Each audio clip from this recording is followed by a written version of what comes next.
الحق من ربك فلا تكن من الممترين.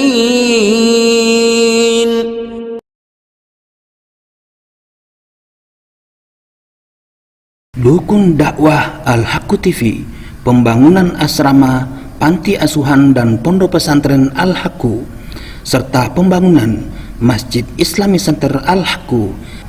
Salurkan donasi Anda melalui Bank BNI Syariah, nomor rekening 0772 617 037 dengan kode bank 009 atas nama Muhammad Rais, pengasuh panti asuhan dan pondok pesantren Al-Haqqu. Bismillahirrahmanirrahim. Assalamualaikum warahmatullahi wabarakatuh. Alhamdulillahi rabbil alamin. Wassalatu wassalamu ala nabiyyina Muhammadin wa ala alihi wa ashabihi wa man tabi'a huda ila yaumiddin, amma ba'du. Para pemirsa dimanapun Anda berada, alhamdulillah saat ini kita bertemu kembali dalam acara penyampaian materi tentang tafsir mimpi yang ditulis oleh Muhammad Ibnu Sirin.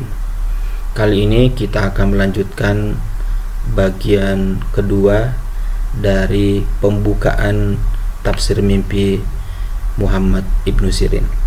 Baik, kita lanjutkan. Kadang-kadang belalang ditakwilkan dengan rakyat jelata, karena dalam tuturan orang Arab, al-gawga artinya belalang, orang yang mencuci tangannya dengan asnan, nama tumbuhan, ditakwilkan dengan keputusasaan dari sesuatu yang dia cari. Karena takwil ini senada dengan perkataan qad ghasaltu yadayya minka bi asnan, aku telah berputus asa dari mencarimu, yang ditujukan kepada orang-orang yang berputus asa dari sesuatu.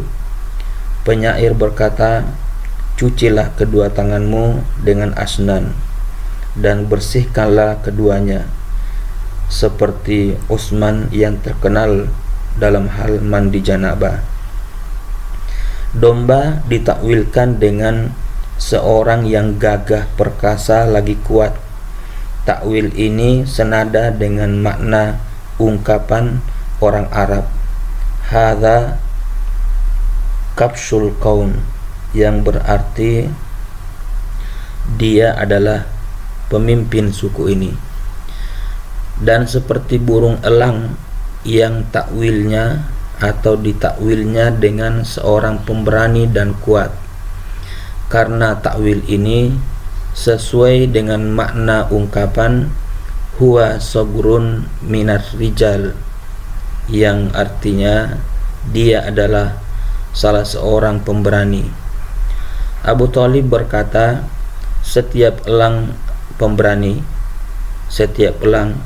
atau pemberani maju berurutan. Jika berjalan dengan baju zirah, dia laksana kepala gundul. Adapun takwil dengan kebalikan mimpi atau takwil yang dilakukan secara terbalik adalah seperti tangisan yang ditakwilkan dengan jalan keluar, tertawa yang ditakwilkan dengan kesedihan, dua lelaki berduel atau bergelut, bertengkar, serta matahari dan bulan berperang, yang ditakwilkan atau diartikan dengan kemenangan pada pihak yang kalah dan kekalahan pada pihak yang menang. Pembekaman yang ditakwilkan dengan kelemahan dan kehinaan, serta kehinaan yang ditakwilkan dengan pembekaman. Ta'un, sejenis penyakit atau penyakit menular yang ditakwilkan dengan perang, dan perang ditakwilkan dengan wabah. Banjir yang ditakwilkan dengan musuh, dan musuh ditakwilkan dengan air bah atau air banjir. Memakan buah tin yang ditakwilkan dengan penyesalan, dan penyesalan ditakwilkan dengan memakan buah tin. Orang yang bermimpi mengalami kematian, tetapi kematiannya tidak menunjukkan suasana kematian seperti adanya tangisan, kuburan, dan kain kafan, yang ditakwilkan bahwa sebagian rumahnya akan roboh. Dan seperti belalang yang ditakwilkan dengan tentara, dan tentara ditakwilkan dengan belalang. Adapun takwil mimpi dengan menambah atau mengurangi adalah seperti menangis yang ditakwilkan dengan kebahagiaan. Jika tangisan disertai sesenggukan, maka ditakwilkan dengan musibah. Tertawa ditakwilkan dengan kesedihan, dan jika berupa senyuman, maka ditakwilkan dengan kebaikan. Buah kemiri ditakwilkan dengan harta karun. Jika kemiri itu bersuara gemelutuk, maka suara itu ditakwilkan sebagai musuh. Minyak yang diambil dari dirinya dalam kadar tertentu ditakwilkan dengan perhiasan. Jika minyak mengalir ke wajah, maka ditakwilkan dengan kedukaan. Jika minyak melimpah di atas kepala, maka ditakwilkan bahwa dia menjilat pejabat. Minyak za'faron ditakwilkan dengan pujian yang baik. Jika minyak ini menimbulkan warna pada baju atau tubuh, maka takwilnya adalah penyakit dan kedukaan. Pukulan ditakwilkan dengan pakaian. Jika dia dipukul dalam keadaan berbusana, maka takwilnya adalah celaan yang dilontarkan kepadanya dan tidak mungkin ditepisnya.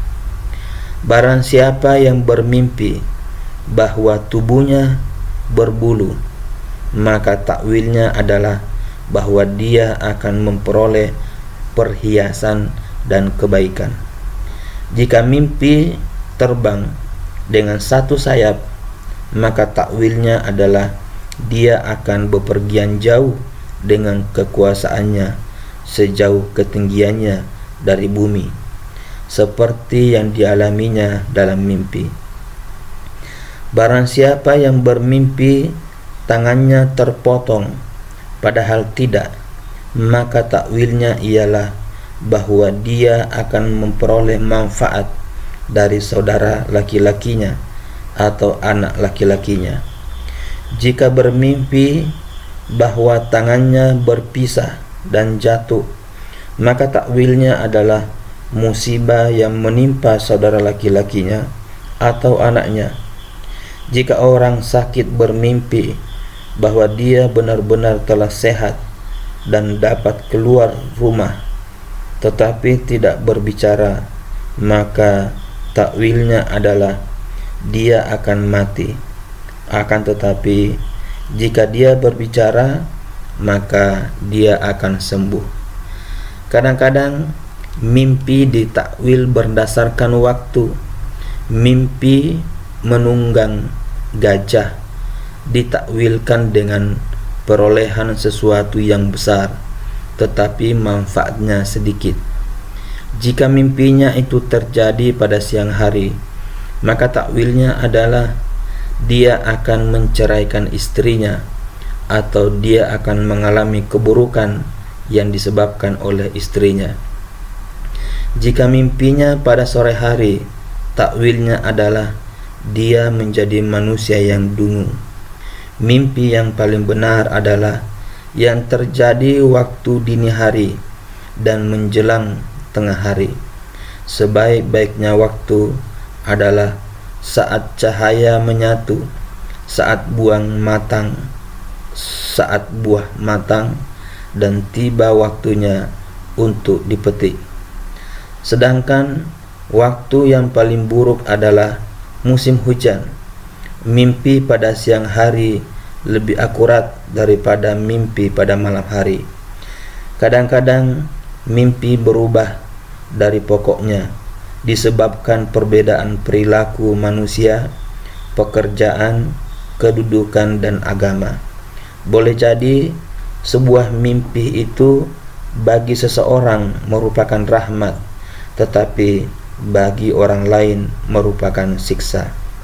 Di antara keajaiban mimpi adalah bahwa ada seseorang bermimpi mengalami musibah yang disusul dengan kebaikan.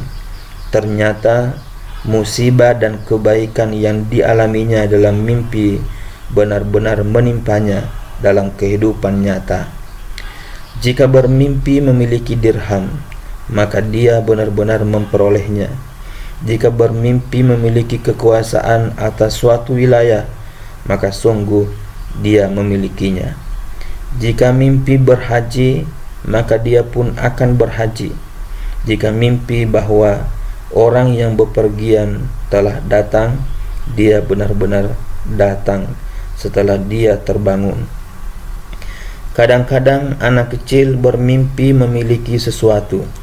Ternyata sesuatu itu benar-benar dimiliki oleh orang tuanya. Seorang budak bermimpi memiliki sesuatu. Ternyata ia benar-benar menjadi milik tuannya. Dan seorang istri mimpi memiliki sesuatu. Ternyata ia benar-benar menjadi milik suaminya atau anggota keluarganya. Ibnu Qutaibah berkata, seorang penakwil atau penafsir mimpi mesti memiliki sikap teguh terhadap takwil yang telah dikemukakannya, tidak ceroboh dan tidak merasa enggan untuk mengatakan tidak tahu atau persoalan yang tidak diketahuinya. Imam Ibnu Sirin merupakan tokoh dalam bidang takwil mimpi, tetapi dia lebih sering tidak menawilkan mimpi daripada menawilkannya. Al-Asma'i meriwayatkan khabar dari Abu Mikdam atau dari Qurrah bin Khalid. Dia berkata, aku pernah menghadiri majelis Ibnu Sirin, dan ternyata dia hanya menakwilkan satu mimpi dari 40 mimpi yang ditanyakan kepadanya. Ibnu Qutaibah berkata, pahamilah perkataan orang yang mimpi, mintalah penjelasannya, kemudian arahkanlah kepada pokok mimpi. Jika menurutmu perkataannya itu benar dan menunjukkan kepada aneka makna yang konsisten dan satu sama lainnya berhubungan, maka takwilkanlah mimpi tersebut setelah memohon bantuan kepada Allah agar Dia, yaitu Allah, memberimu taufik untuk menawilkannya dengan benar. Jika kamu mendapatkan bahwa mimpi tersebut mengandung dua makna yang bertentangan, telitilah manakah di antara kedua makna itu yang lebih kuat redaksinya dan yang paling dekat hubungannya dengan pokok mimpi. Maka yang paling kuat dan dekat inilah yang ditakwilkan. Jika kamu melihat bahwa pokok mimpi tersebut benar, tetapi yang lainnya merupakan perkara yang tidak beraturan, maka buanglah serpihan-serpihan mimpi itu dan pilihlah pokoknya yang benar. Jika Anda berpendapat bahwa mimpi itu bercampur baur, tidak mengerucut pada pokok mimpi, maka mimpi itu merupakan mimpi yang kosong belaka, dan janganlah mempedulikannya. Jika Anda ragu tentang perkara mimpi, maka mohonlah kepada Allah agar Dia mengungkapkannya. Bertanyalah kepadanya tentang hal-hal yang implisit. Tanyakanlah kepada pemilik mimpi tentang perjalanannya jika dia bermimpi melakukan perjalanan. Tanyakanlah ihwal buruannya jika dia mimpi berburu. Tanyakanlah ihwal ucapannya jika dia bermimpi membicarakan sesuatu. Selanjutnya, takwilkanlah mimpinya itu berdasarkan hal-hal yang implisit. Jika mimpi itu tidak mengandung hal-hal yang implisit, maka ambillah perkara yang jelas bagi Anda. Kadang-kadang aneka karakter manusia berbeda-beda dalam masalah mimpi, tergantung pada kebiasaan yang dianutnya. Berdasarkan kebiasaan itulah diri mereka dipahami, dan kebiasaan inilah yang umumnya lebih kuat daripada pokok mimpi. Artinya, pokok mimpi dikalahkan oleh kebiasaannya. Kadang-kadang mimpi berbelok dari pokoknya yang buruk berkat kebaikan tutur kata orang yang mimpi, atau berbelok dari pokoknya yang baik karena ucapan yang buruk dan jorok yang disampaikan oleh orang yang bermimpi. Jika sebuah mimpi menunjukkan kepada kekejian dan keburukan, maka rahasiakanlah takwilnya. Lalu kemaslah ia dengan tutur kata yang baik tatkala disampaikan kepada si pemimpi. Cara inilah yang dilakukan Ibnu Sirin tatkala ditanya seseorang yang bermimpi mendapatkan telur dari kepalanya. Lalu dia mengambil putih telurnya dan membiarkan kuning telurnya. Maka Ibnu Sirin berkata, "Sungguh kamu tidak bermimpi secara meyakinkan. Itu hanyalah bisikan hati dan dugaan belaka. Jika menurut takwil dia akan ditimpa keburukan, ikutilah penjelasanmu dengan kemungkinan bahwa hal itu tidak akan menjadi kenyataan, atau hal itu tidak akan menakutkan dan takkan terulang. Ketahuilah bahwa pokok mimpi itu terdiri dari jenis, kategori, dan karakter. Jenis itu seperti pohon." Saya ulangi, bahwa jenis itu seperti pohon, binatang buas, dan burung yang semuanya secara umum ditakwilkan dengan laki-laki. Kategori berarti diketahuinya sebatang pohon dari jenis pohon. Saya ulangi, kategori berarti diketahuinya sebatang pohon dari jenis pohon, seekor binatang buas dan jenis binatang buas, dan seekor burung dari jenis burung lainnya. Jika pohon itu adalah pohon kurma, maka takwilnya adalah seorang laki-laki berkebangsaan Arab, karena pohon kurma banyak tumbuh di negeri Arab. Jika burung itu adalah merak, maka takwilnya adalah seorang laki-laki asing. Jika laki-laki yang zalim, maka dia adalah orang Arab Badui atau orang Arab pedalaman.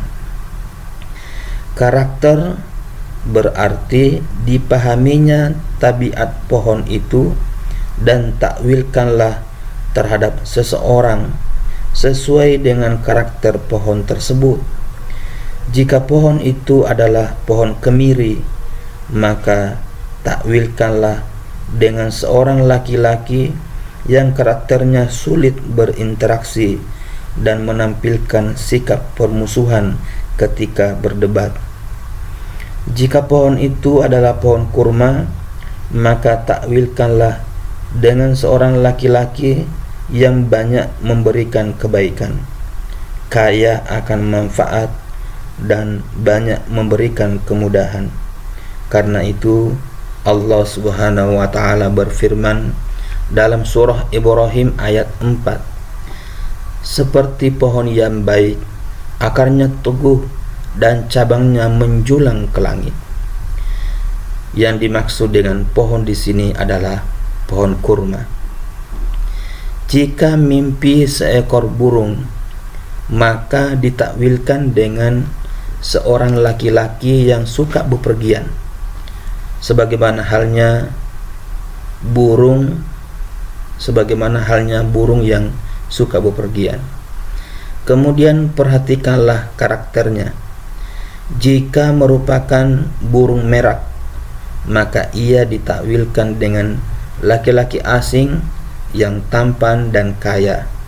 Jika ia burung garuda, maka ditakwilkan dengan seorang raja. Jika burung itu adalah burung gagak, maka ditakwilkan dengan laki-laki yang fasik, yang khianat dan pendusta.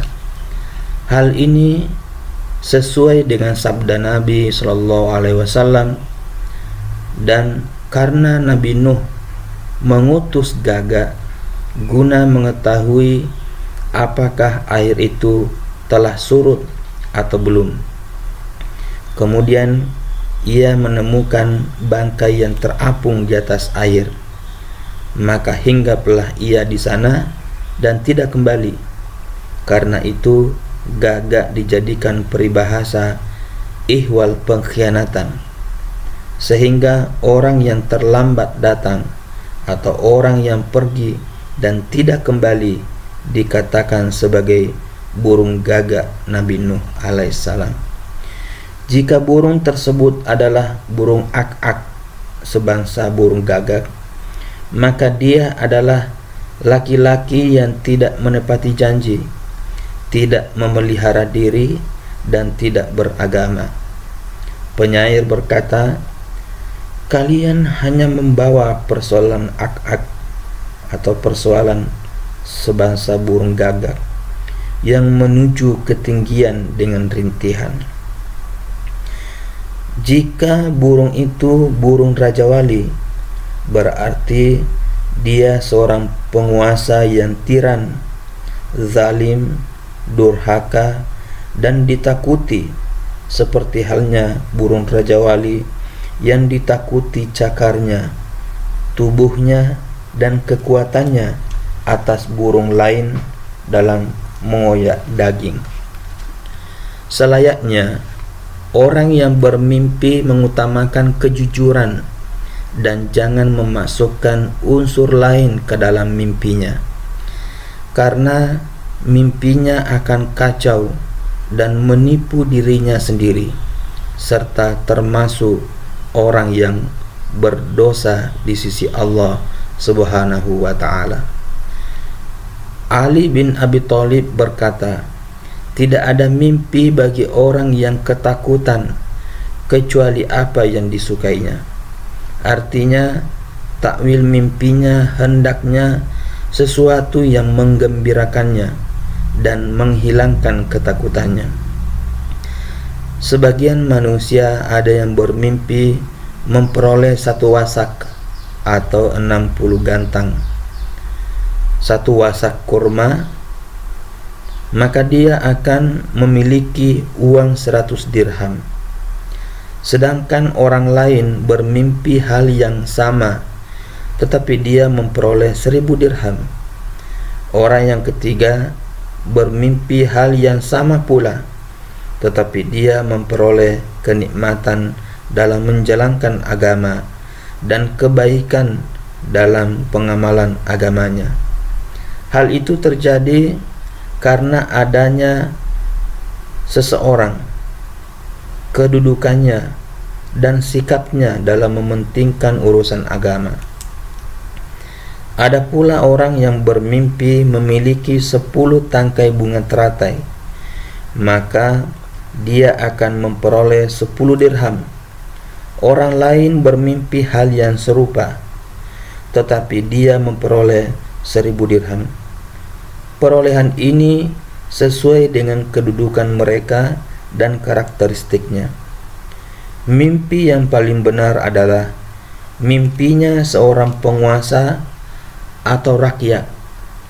Kadang-kadang tabiat manusia ketika tidur bersesuaian dengan objek tertentu yang telah diketahui wujudnya, baik berupa tempat, rumah, seorang laki-laki, wanita yang cantik, orang yang sudah dikenal, orang yang tidak dikenal, burung, binatang ternak, pengetahuan, suara, makanan, minuman, senjata, atau selainnya yang disukainya.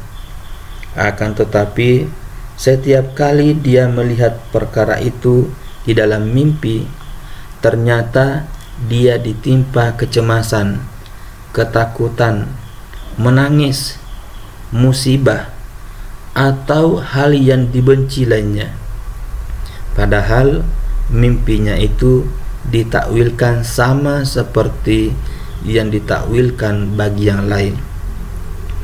Kadang-kadang tabiat manusia ketika tidur bersesuaian dengan objek yang digambarkan oleh tabiatnya, sehingga dia merasa senang karenanya.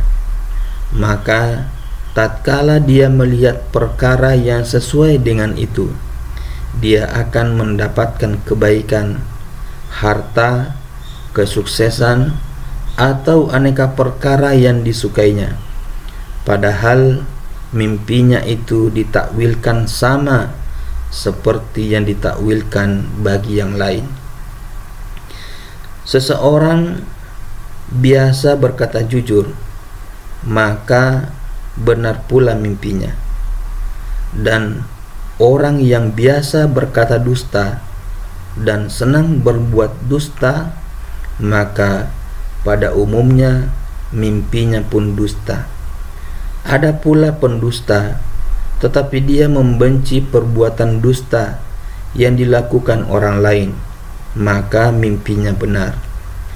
Mimpi pada malam hari lebih akurat daripada mimpi pada siang hari, dan waktu mimpi yang paling benar adalah waktu dini hari. Apabila mimpi itu sedikit tetapi komprehensif dan tidak banyak dibumbui dengan perkataan-perkataan lain, maka mimpi tersebut lebih cepat menjadi kenyataan dan cepat terjadi. Jangan sekali-kali mengubah arah mimpi dari tujuan penakwilannya yang sudah dikenal dan dari pokoknya, atau mengubah dengan melampaui batas kebakuan yang sudah dimaklumi karena adanya rasa senang atau takut. Jika demikian, maka Anda seorang pendusta dan jalan kebenaran tertutup bagi Anda. Sebaiknya Anda berusahalah untuk diam jika Anda tidak suka mengungkapkannya. Jika Anda bermimpi mengenai perkara yang tidak disenangi, maka bacalah ayat kursi saat terjaga, kemudian meludahlah ke arah kiri serta berdoalah.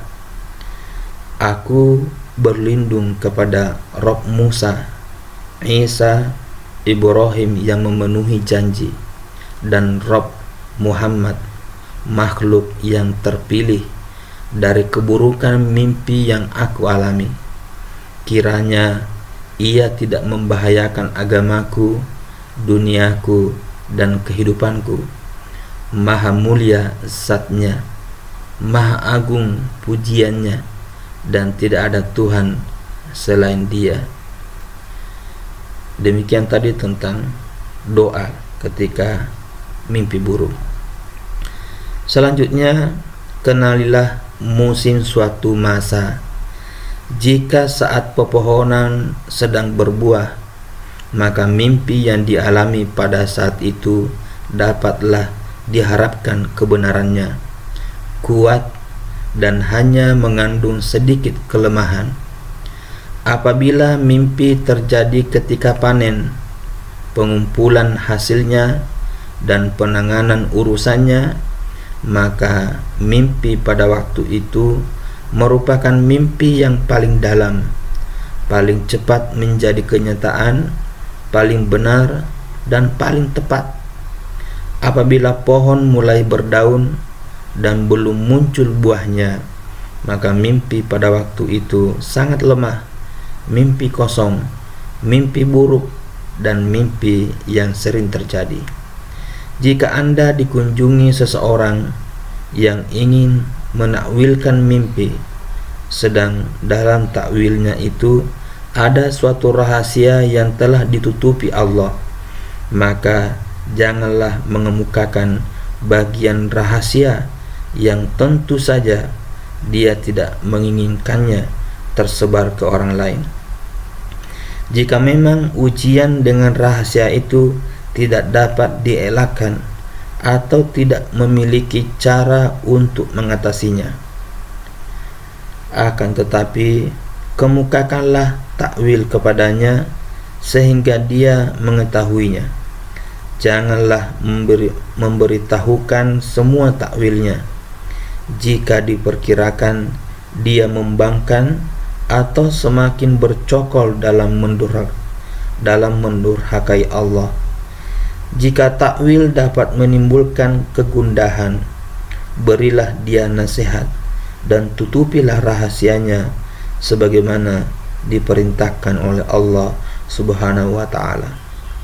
Sembunyikanlah takwil mimpi yang Anda peroleh dan mimpi seseorang yang merupakan rahasia dan aib kaum muslimin, dan janganlah menginformasikannya kecuali kepada pelaku mimpi. Janganlah menceritakannya di depan orang lain, jangan menyelidikinya, dan jangan menyebutkan pelaku mimpi jika Anda terpaksa menceritakan takwilnya. Janganlah menyelidiki suatu masalah mimpi yang mengandung aib yang tidak disukai pemiliknya. Kalau Anda melakukan hal seperti itu, maka Anda telah berbuat ghibah kepada pelaku pemimpi. Janganlah mengeluarkan pendapat tentang masalah mimpi sebelum Anda menelitinya serta mengetahui maksudnya, orang yang mengalaminya, nilainya, dan perbedaan karakteristiknya yang tampak kepada Anda. Jika Anda tetap melakukannya, maka Anda dapat melihat apa yang diperbuat setan, yaitu mengacaukan dan merusak mimpi, serta memasukkan aneka kesamaran dan dusta ke dalam takwil. Jika Anda dapat membersihkan mimpi dari aneka gangguan yang telah disebutkan, dan Anda mendapatkan ungkapan yang hendak ditakwilkan itu tepat, lurus, dan sesuai dengan hikmah, maka Anda dapat melahirkan takwil yang benar. Sungguh, kami telah menerima informasi bahwa langkah seperti itulah yang dilakukan oleh Ibnu Sirin. Jika kepadanya diceritakan sebuah mimpi, maka ia berdiam diri secara penuh di siang hari, bertanya kepada si pemimpi tentang keadaan daerahnya, dirinya, pekerjaannya, kaumnya, penghidupannya, dan tentang hal-hal yang telah diketahui olehnya dan yang tidak diketahuinya. Ibnu Sirin tidak membiarkan sesuatu yang berguna untuk dapat dijadikan bukti dan fakta bagi masalah itu, melainkan dia menggalinya dari pelaku mimpi. Ketahuilah bahwa ada 3 macam pengetahuan yang harus Anda miliki untuk terjun dalam bidang ilmu ta'wil. Pertama, menguasai pokok mimpi, unsur-unsurnya, keragamannya, serta kekuatan dan kelemahannya, menyangkut kebaikan dan keburukannya, agar Anda mengetahui bobot ungkapan yang akan ditakwilkan dan bobot pokok menyangkut ringan dan beratnya, serta erat tidaknya keterkaitan di antara beberapa masalah yang ada. Jika sebagian mimpi itu menunjukkan kepada keburukan dan sebagian lagi menunjukkan kepada kebaikan, maka timbanglah oleh dirimu bagian manakah yang lebih kuat pokok dan masalahnya daripada bagian yang lain. Kemudian ambillah bagian yang paling berat dan paling kuat di antara keduanya. Kedua, mempertautkan bagian pokok mimpi yang satu dengan bagian pokok yang lain, sehingga dia dapat menyaringkannya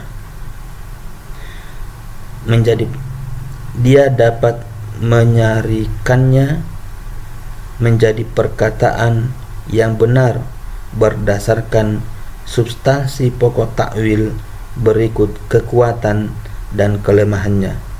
Membersihkan pokok mimpi dari cerita dusta, angan-angan, bisikan setan, dan lain-lain yang tergambar oleh Anda atau yang ada dalam benak Anda yang bukan merupakan mimpi, sehingga tidak dapat ditakwilkan. Ketiga, meneliti dan memeriksa masalah dengan teguh dan konsisten sehingga Anda benar-benar memahaminya. Tuturan pelaku mimpi, gayanya dalam bertutur, dan kondisinya dapat dijadikan argumentasi untuk menyimpulkan dan merealisasikan masalah mimpi.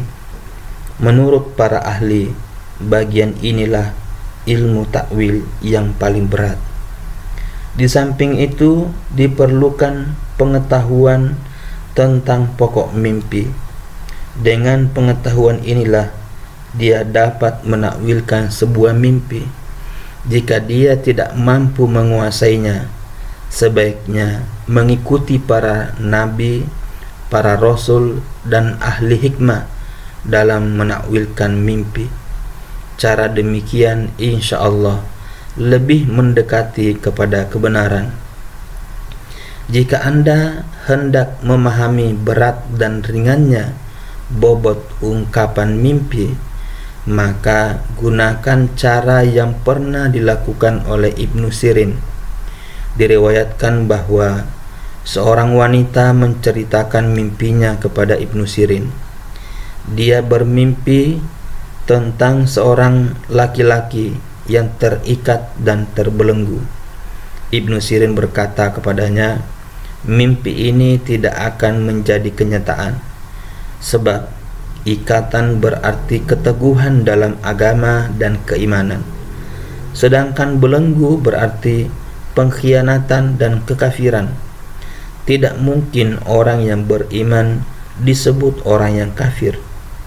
Kemudian wanita itu berkata, demi Allah, aku melihat kejadian itu dalam keadaan yang baik. Aku melihat belenggu yang ada pada lehernya itu terkait dengan kayu yang biasa menggantung pada leher anjing. Tatkala Ibnu Sirin mendengar keterangan tambahan ini, ia berkata, ya, sekarang aku mengerti.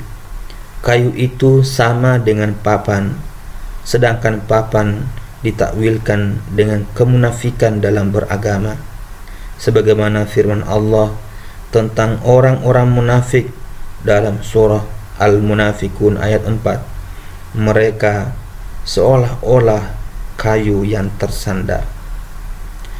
Maka kayu dan belenggu merupakan satu kesatuan dan takwilnya adalah kemunafikan, pengkhianatan, dan kekafiran.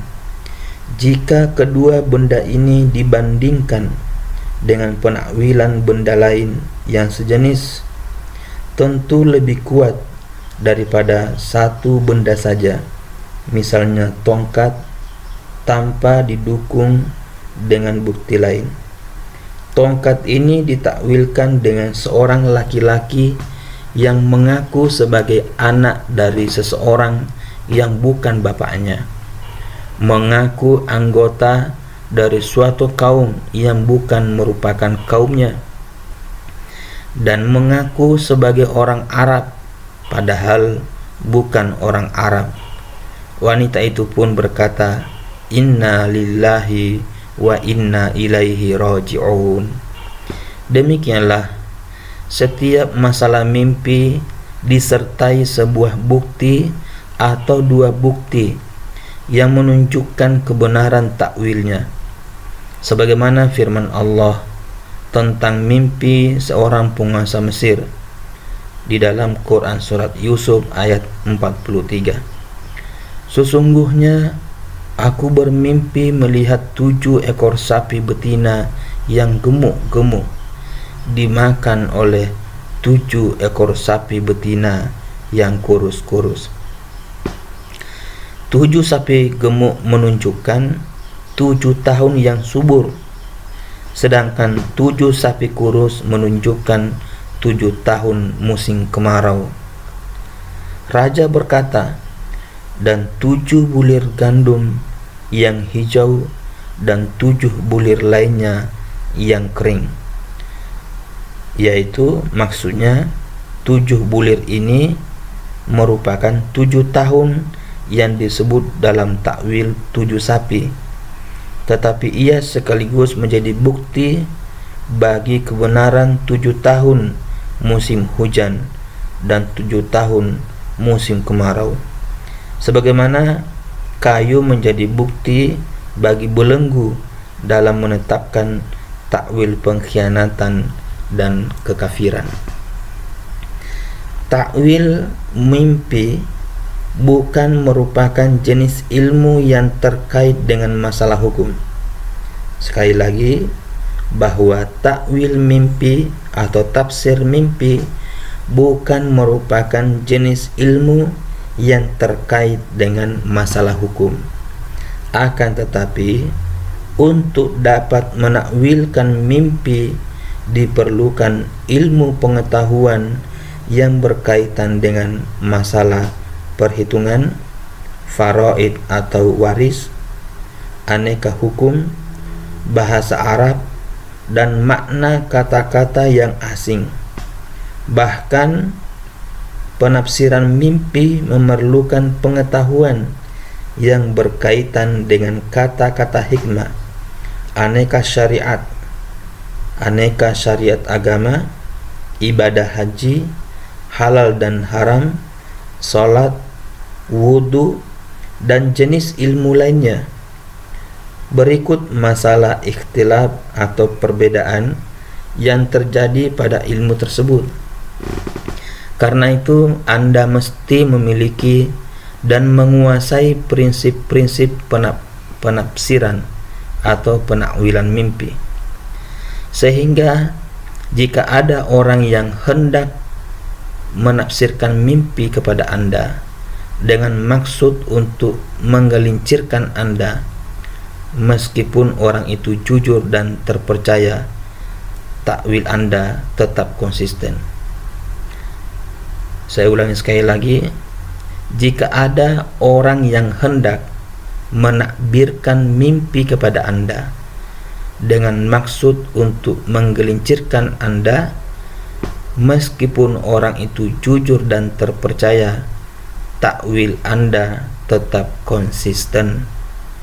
Ketahuilah bahwa pokok mimpi itu tidak berubah sejak dahulu. Yang berubah ialah berbagai keadaan manusia yang berkaitan dengan cita-citanya, perilakunya, dan sikapnya yang lebih mementingkan urusan dunia daripada urusan akhirat. Oleh karena itu, pokok mimpi yang semula ditafsirkan dengan himmah dan semangat seseorang terhadap urusan agama, bukan dunia, menjadi berubah dan beralih kepada himmah dan semangat terhadap dunia dan pengutamaannya. Maka pokok mimpi ditakwilkan dengan dunia, kesenangannya dan keindahannya. Inilah himmah manusia yang terkuat pada zaman saat ini, kecuali ahli agama dan orang yang zuhud. Para sahabat Rasulullah SAW bermimpi kurma, lalu ditakwilkan dengan kenikmatan menjalankan agama. Mereka bermimpi madu, lalu ditakwilkan dengan bacaan Al-Quran, ilmu, kebaikan, dan kenikmatan yang dirasakan oleh hatinya. Dewasa ini kenikmatan dan himmah manusia pada umumnya terfokus pada dunia dan keindahannya, kecuali pada segelintir orang. Kadang-kadang orang kafir mengalami mimpi yang benar. Mimpi ini merupakan peringatan Allah dalam mengalahkannya. Penguasa Mesir misalnya pada zaman Nabi Yusuf bermimpi melihat 7 sapi gemuk dan 7 sapi kurus, sebagaimana yang difirmankan Allah kepada kita dalam kitab Allah atau di dalam Al-Quran. Lalu mimpinya menjadi kenyataan. Buhtun Nasr, mimpi kerajaannya sirna dan ditimpa bencana besar. Lalu mimpinya menjadi kenyataan berdasarkan takwil yang diberikan Daniel, seorang yang bijak. Kisra bermimpi bahwa kerajaannya hilang, lalu mimpinya menjadi kenyataan. Pahamilah prosedur penakwilan ini dan ambillah pelajaran darinya. Insya Allah Anda akan mendapatkan petunjuk. Sekarang kita masuk tentang kelanjutan dari pendahuluan tafsir mimpi Ibnu Sirin ini. Dikatakan bahwa Ustadz Abu Sa'ad berkata, pada prinsipnya mimpi yang baik itu bersumber dari aneka amal yang benar dan mengingatkan akan aneka akibat dari berbagai urusan. Dari mimpi yang baik itu muncullah aneka perintah, larangan, berita gembira, dan peringatan. Dikatakan demikian karena mimpi yang baik merupakan sisa dan bagian dari kenabian. Bahkan ia merupakan satu dari 2 bagian kenabian. Sebab ada nabi yang wahyunya berupa mimpi. Orang yang menerima wahyu melalui mimpi disebut nabi. Adapun orang yang menerima ucapan malaikat saat dia terjaga disebut rasul. Inilah yang membedakan antara nabi dan rasul. Saya ulangi sekali lagi. Orang yang menerima wahyu melalui mimpi disebut nabi. Adapun orang yang menerima ucapan malaikat saat dia terjaga atau dia tidak sedang tidur disebut rasul. Inilah yang membedakan antara nabi dan rasul. Abu Ali Hamid bin Muhammad bin Abdullah Ar-Rafa memberitahukan kepada kami dari Muhammad ibnul Mughirah, dari Makki bin Ibrahim, dari Hisham bin Hasan, dari Muhammad bin Sirin, dari Abu Hurairah, bahwa Rasulullah sallallahu alaihi wasallam bersabda, jika masa semakin dekat, mimpi seorang muslim nyaris tidak pernah dusta. Muslim yang paling benar mimpinya adalah yang paling jujur perkataannya. Mimpi seorang mukmin merupakan satu bagian dari 46 bagian kenabian. Mimpi ada 3 macam. Mimpi yang baik sebagai berita gembira dari Allah Azza wa Jalla. Mimpi seorang muslim yang dialami oleh dirinya sendiri, dan mimpi sedih yang berasal dari setan. Jika salah seorang di antara kamu mengalami mimpi yang tidak disukai, janganlah menceritakannya kepada orang lain. Bangunlah, kemudian sholatlah. Muttafaqun alaih. Hadisnya disepakati oleh Al-Imam Bukhari dan Muslim. Beliau sallallahu alaihi wasallam bersabda, aku menyukai mimpi ihwal rantai, tetapi tidak menyukai mimpi hal ihwal belenggu. Sahih Al-Jami'. Rantai ditafsirkan dengan keteguhan pada agama.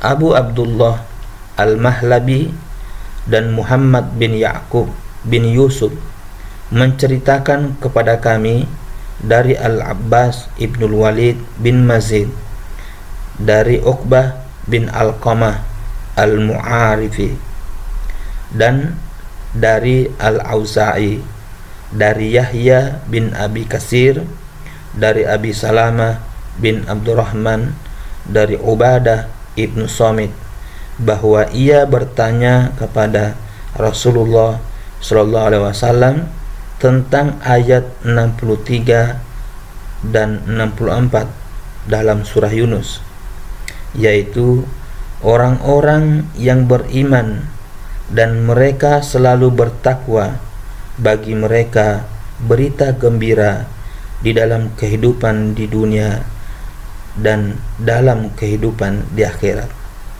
Maka Rasulullah pun menjawab, sungguh kamu telah menanyakan sesuatu kepadaku yang belum pernah ditanyakan oleh seorang pun selainmu.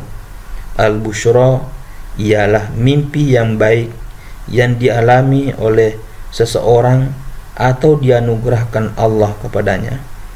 Disebutkan di dalam As-Silsilah As-Sahihah. Ustadz Abu Sa'ad berkata, hadis-hadis yang kami riwayatkan tersebut menunjukkan bahwa mimpi itu memang sesuatu yang benar secara substansial, dan bahwa mimpi itu memiliki ketentuan dan dampak. Di antara dalil yang menunjukkan kebenaran mimpi ialah bahwa saat Ibrahim tidur, Allah memperlihatkan kepadanya seolah-olah dia menyembelih putranya. Setelah bangun, dia pun melaksanakan apa yang diperintahkan kepadanya ketika tidur. Allah berfirman mengisahkan kejadian tersebut di dalam Quran surat As-Saffat ayat 102. Maka tatkala anak itu mencapai kesanggupan berusaha bersama-sama Ibrahim, Ibrahim pun berkata, hai anakku, sesungguhnya aku melihat dalam mimpi bahwa aku menyembelihmu, maka pikirkanlah apa pendapatmu. Dia menjawab, hai ayahku, kerjakanlah apa yang diperintahkan kepadamu. Insya Allah engkau akan mendapatiku termasuk orang-orang yang sabar. Setelah Ibrahim alaihissalam memahami mimpinya dan berusaha melaksanakannya, lalu Allah memberinya jalan keluar karena kasih sayangnya. Dia mengetahui bahwa mimpi itu merupakan hukum Demikian pula halnya dengan mimpi yang dialami Yusuf alaihissalam yang dikisahkan Allah dalam Al-Quran sebagai kisah yang populer dan terkenal. Abu Sa'ad Ahmad bin Muhammad bin Ibrahim meriwayatkan kepada kami dari Ali bin Muhammad Al-Waraq, dari Ahmad bin Muhammad bin Nasr, dari Yusuf bin Bilal, dari Muhammad bin Marwan Al-Kalbi, dari Abu Saleh, dari Ibnu Abbas, bahwa Aisyah radhiyallahu anhuma berkata, Rasulullah sallallahu alaihi wasallam terkena sihir, maka beliau jatuh sakit sehingga kami mengkhawatirkannya. Ketika beliau berada antara tidur dan terjaga, tiba-tiba turun dua malaikat, yang satu berada di dekat kepala Rasulullah sallallahu alaihi wasallam dan yang lain berada di dekat kaki beliau. Malaikat yang berada dekat kepala berkata kepada malaikat yang berada dekat kaki beliau, "Mengapa dia sakit?" Malaikat bertanya demikian supaya Nabi sallallahu alaihi wasallam memahami persoalannya. Malaikat yang satunya menjawab, "Dia terkena sihir." "Siapa yang melakukannya?" "Lubaid bin Asom, orang Yahudi." "Di mana dia melakukannya?" "Di sumur Zarwan." "Bagaimana mengobatinya?" "Kirimlah orang ke sumur itu dan keringkan airnya. Jika tampak sebuah batu besar, singkirkanlah, karena di bawahnya terdapat tali busur yang terpintal 11 dan diletakkan di dalam kantong. Setelah itu bakarlah ia, insya Allah dia sembuh. Jika dia menyuruh orang, hendaknya dia mengeluarkan kantong itu." Ibnu Abbas melanjutkan, Nabi SAW pun bangun dan beliau telah memahami apa yang dikatakan kepadanya oleh malaikat. Beliau menyuruh Ammar bin Yasir dan sekelompok sahabatnya ke sumur tersebut yang airnya telah berubah seperti inai. Kemudian sumur itu dikeringkan. Setelah tampak batu besar, ia pun digulingkan dan tampaklah di bawahnya kantong yang berisikan tali busur bersimpul 11. Kemudian mereka membawanya kepada Rasulullah sallallahu alaihi wasallam. Maka turunlah surah Al-Falaq dan surah An-Nas. Kedua surat ini berjumlah 11 ayat dan sama dengan banyaknya buhul yang berjumlah 11 pula. Setiap kali beliau membaca satu ayat, lepaslah satu buhul. Setelah seluruh buhulnya terbuka, Rasulullah SAW dapat bangkit dan seolah-olah terlepas dari ikatan. Buhul itu pun dibakar. Nabi menyuruh kita berlindung kepada Allah melalui kedua surah tersebut. Lubaid mengunjungi Rasulullah. Meskipun beliau menceritakan kejadian di atas, pada wajah Lubaid tidak tampak perubahan apapun. Hadis di atas menunjukkan kebenaran masalah mimpi dan keberadaannya di dalam banyak hadis, sehingga terlampau panjang untuk menceritakannya. Ustadz Abu Sa'ad berkata, "Aku melihat bahwa ilmu itu terdiri atas beberapa jenis. Di antaranya ada yang bermanfaat bagi dunia, tetapi tidak bermanfaat bagi agama. Ada yang bermanfaat bagi dunia dan agama. Ilmu tentang mimpi termasuk ilmu yang bermanfaat bagi dunia dan agama. Kemudian aku sholat istikharah sebelum mengumpulkan apa yang berasal dari Allah dan menempuh metode peringkasan seraya memohon pertolongan kepadanya dalam menyempurnakan apa yang diridhoi dan dicintai Allah. Juga berlindung kepada Allah dari ujian dan fitnahnya. Allah lah pemilik taufik, cukuplah Allah bagi kami.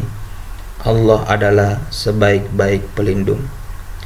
Ustadz Abu Sa'ad berkata, orang perlu menegakkan tata kesopanan agar mimpinya mendekati kebenaran.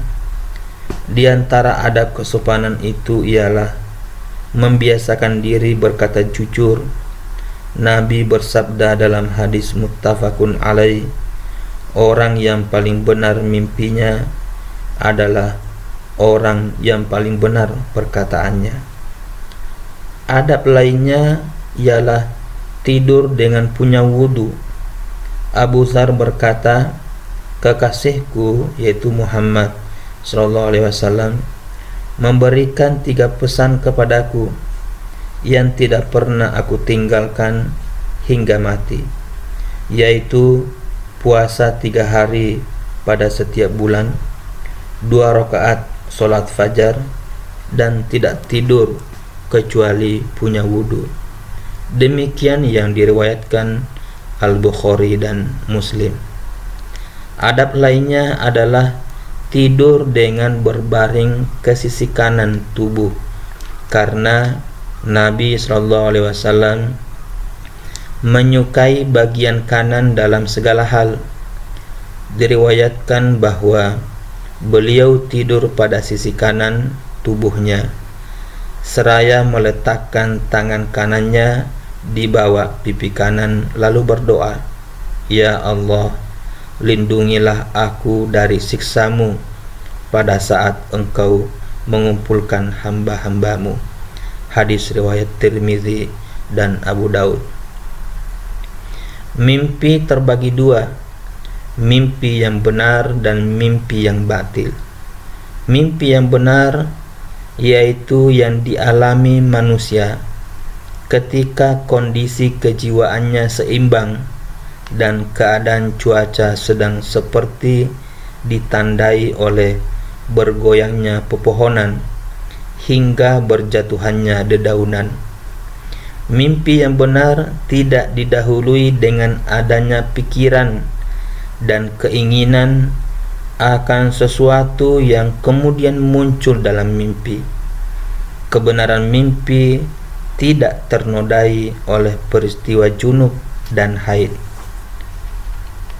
Adapun mimpi yang batil, yaitu yang ditimbulkan oleh bisikan nafsu, keinginan dan hasrat.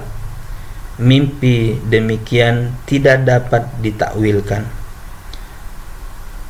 Demikian pula mimpi basah dan mimpi lain yang mewajibkan mandi dikategorikan sebagai mimpi yang batil karena tidak mengandung makna. Sama halnya dengan mimpi yang menakutkan dan menyedihkan karena berasal dari setan. Allah Subhanahu wa ta'ala berfirman, sesungguhnya pembicaraan rahasia itu adalah dari setan, supaya orang-orang yang beriman itu berduka cita, sedang pembicaraan itu tiadalah memberi mudarat sedikit pun kepada mereka, kecuali dengan izin Allah, dan kepada Allah lah hendaknya orang-orang yang beriman bertawakal. Quran Surat Al-Mujadilah ayat 10. Jika seseorang mengalami mimpi yang tidak disukai, disunnahkan melakukan 5 perbuatan, yaitu mengubah posisi tidur, meludah ke kiri sebanyak 3 kali, memohon perlindungan kepada Allah dari godaan setan yang terkutuk, bangun dan sholat, dan tidak menceritakan mimpinya kepada siapapun. Di antara mimpi yang batil ialah mimpi kosong, yaitu seperti seseorang bermimpi seolah-olah langit menjadi atap dan dia takut tertimpa olehnya, seolah-olah bumi menjadi batu penggilingan yang berputar, pepohonan tumbuh di langit dan bintang-bintang terbit dari bumi. Setan berubah menjadi malaikat, gajah berubah menjadi semut, dan mimpi lainnya yang tidak mengandung makna. Mimpi yang batil yaitu yang dialami oleh manusia ketika kondisi kejiwaannya tidak stabil. Misalnya, orang yang sedang pendarahan bermimpi melihat darah. Orang yang basah bermimpi melihat sesuatu yang basah. Orang yang berpenyakit kuning melihat warna kuning. Orang yang diliputi warna hitam bermimpi melihat kegelapan. Orang yang hitam dan terbakar bermimpi melihat matahari, api, dan ditimpa demam. Orang yang kedinginan bermimpi melihat es, atau orang yang kekenyangan bermimpi melihat segala sesuatu yang menindih dirinya. Mimpi yang demikian tidak dapat ditakwilkan. Ustadz Abu Sa'ad berkata, pelaku mimpi hendaknya memelihara etika yang perlu dipegang teguh dan memiliki batasan-batasan yang selayaknya tidak dilampaui. Demikian pula halnya dengan pentakwil atau penafsir mimpi. Etika pelaku mimpi ialah: pertama, dia tidak menceritakan mimpinya kepada orang yang hasut atau dengki, sebagaimana dikatakan Yakub kepada Nabi Yusuf alaihissalam di dalam Quran surat Yusuf ayat 5. Ayahnya berkata, "Hai anakku, janganlah engkau ceritakan mimpimu itu kepada saudara-saudaramu, maka mereka akan membuat makar untuk membinasakanmu." Yang kedua, jangan menceritakan mimpinya kepada orang yang bodoh. Nabi SAW bersabda, "Janganlah kamu menceritakan mimpimu kecuali kepada orang yang dicintai atau kepada orang yang pandai." Yang ketiga, janganlah menceritakan mimpi kecuali secara rahasia, karena dia pun melihatnya secara rahasia pula. Jangan menceritakannya kepada anak-anak dan wanita. Sebaiknya mimpi itu diceritakan menjelang awal tahun dan pada pagi hari, bukan sesudah keduanya lewat. Adapun etika penakwil ialah sebagai berikut. Pertama, jika saudaranya menceritakan mimpi kepadanya, maka katakanlah, "Aku kira mimpi itu baik." Yang kedua, hendaknya menakwilkan mimpi dengan cara yang paling baik. Diriwayatkan bahwa Nabi SAW bersabda, "Mimpi akan terjadi sebagaimana ia ditakwilkan." Juga diriwayatkan bahwa beliau bersabda, "Mimpi itu bagaikan kaki yang menggantung selama belum diungkapkan. Jika telah diungkapkan, maka terjadilah." Demikian yang disebutkan dalam As-Silsilah As-Sahihah. Yang ketiga, menyimak mimpi dengan baik, kemudian menjawab si penanya dengan jawaban yang mudah dipahami. Yang keempat, jangan tergesa-gesa menakwilkan mimpi, lakukanlah dengan hati-hati. Yang kelima, menyembunyikan mimpi dan tidak menyebarkannya, sebab ia merupakan amanat. Jangan menakwilkan mimpi ketika matahari terbit, ketika tergelincir, dan ketika terbenam. Yang keenam, memperlakukan pelaku mimpi secara berbeda. Janganlah menakwilkan mimpi raja seperti menakwilkan mimpi rakyat, sebab mimpi itu berbeda karena perbedaan kondisi pelakunya. Jika seorang budak bermimpi tentang sesuatu yang dia tidak pantas memilikinya, maka sesuatu itu menjadi milik majikannya karena budak merupakan milik majikan. Demikian pula jika istri bermimpi sesuatu yang tidak pantas dimilikinya, maka sesuatu itu milik suaminya karena dia diciptakan dari tulang rusuknya. Takwil mimpi anak berlaku pula bagi orang tuanya. Yang ketujuh, merenungkan mimpi yang dikemukakan kepadanya. Jika mimpi itu baik, maka takwilkanlah dan sampaikanlah kabar gembira kepada pelakunya sebelum mimpi itu ditakwilkan. Jika mimpi itu buruk, maka janganlah menakwilkannya atau takwilkanlah bagian mimpi yang takwilnya paling baik. Jika sebagian mimpi itu merupakan kebaikan dan sebagian lagi keburukan, maka bandingkanlah keduanya. Lalu ambillah mimpi yang paling tepat dan paling kuat pokoknya. Jika penakwil mengalami kesulitan, bertanyalah kepada pelaku mimpi ihwal namanya. Bertanyalah kepada pelaku mimpi tentang namanya, lalu takwilkanlah berdasarkan namanya itu.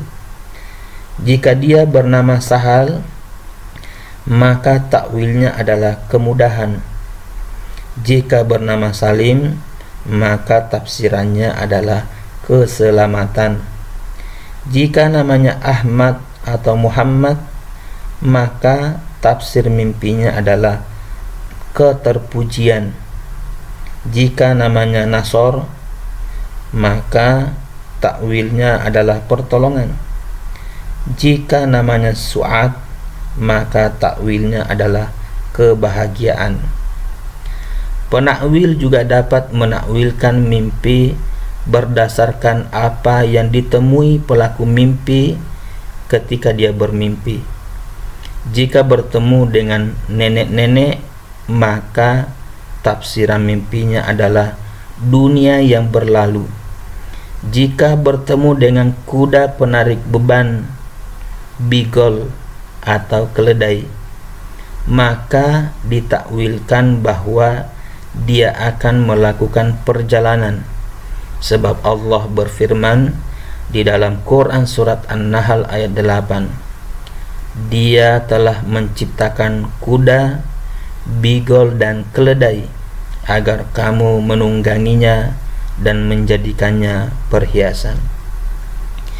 Jika pada saat itu dia mendengar suara burung gagak 1, 3, 4 atau 6 kali, maka ditakwilkan dengan kebaikan. Suara burung gagak 6 kali ditakwilkan dengan kebaikan dan jarang didengar kecuali oleh para pembesar. Jika mendengar suaranya 2 kali, maka jangan ditakwilkan. Ibnu Abbas berkata, jika burung gagak bersuara 3 kali, maka menunjukkan kepada kebaikan. Jika bersuara 2 kali, menunjukkan keburukan. Sebaiknya tidak menakwilkan mimpi pada hari Selasa karena merupakan hari penumpahan darah. Jangan pula pada hari Rabu karena merupakan hari kesulitan yang terus-menerus. Boleh menakwilkan mimpi pada hari selainnya.